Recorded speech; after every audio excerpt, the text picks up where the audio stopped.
of Jews, of being Jewish, of being a Ben Yisrael, is only something that begins from the point of the giving of the Torah at Mount Sinai.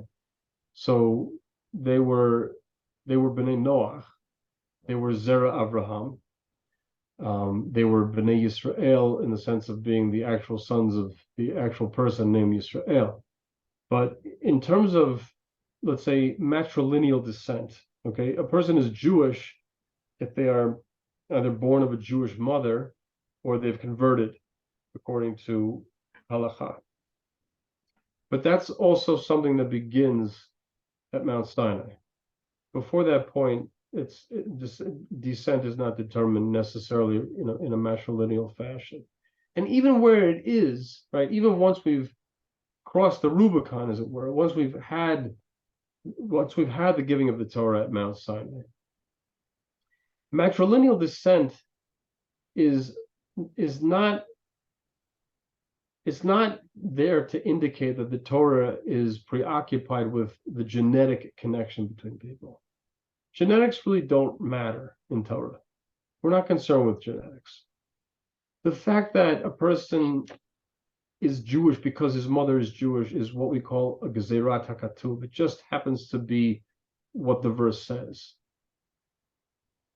Okay, but it's not to suggest that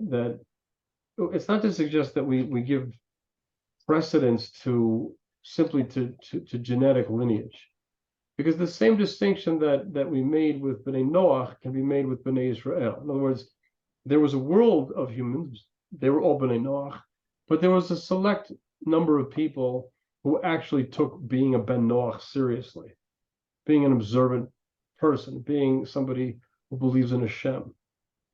We know the stories of Abraham smashing the idols in his father's store, which comes from Medrash.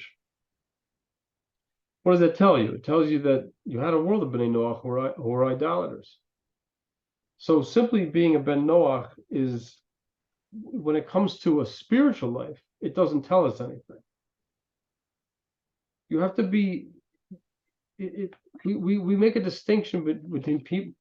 I can say this in so many different ways. Growing up in America, you have Jewish people who were observant, who went to synagogue, who went to yeshiva, who learned, who believed in Hashem, and you had people who were certainly Jewish and were, let's say, proud to be Jewish, proud to be part of a heritage and a history, and certainly happy to eat bagels and lox.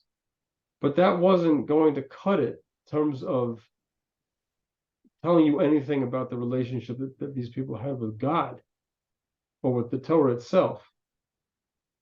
Right? In every population, you'll have people who live consciously, live deliberately, and people who don't. So the Ben Noach that we're interested in, we're interested in all human beings. We love them all, but the ones that are going to make an impression on us are the ones who are going to demonstrate that connection to Hashem in the world.